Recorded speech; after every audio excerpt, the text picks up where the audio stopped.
বন্ধু ছিল, একজন ভালো স্টুডেন্ট ছিল, আরেকজন ছিল কোথায় কপি করতো। দুজনের মধ্যে ভালো ফ্রেন্ডশিপ ছিল। দুজনের সময় ইন্টারভিউ দিতে গেছে জবের জন্য। ইন্টারভিউতে যাওয়ার পরে সারা জীবন নকল করে করে আসছে। প্রথমে ভালো স্টুডেন্ট যে তার ইন্টারভিউ হচ্ছে, আর ইন্টারভিউ হওয়ার পরে সে এসে তার ফ্রেন্ডকে বলছে, ফ্রেন্ড তাকে ফলো করছে। প্রথম ভালো স্টুডেন্ট যে তাকে প্রথমে কোয়েকশন করছে বাংলাদেশ কখন স্বাধীন হয়েছে।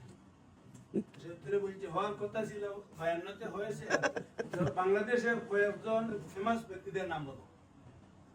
সে বলছে কাকে রেখে কার কথা বল। 3 নম্বর কোয়েকশন করছে বাংলাদেশে ক্যান্সার রোগের চিকিৎসা আর কোনো ব্যবস্থা হচ্ছে কিনা, গবেষণা চলতেছে।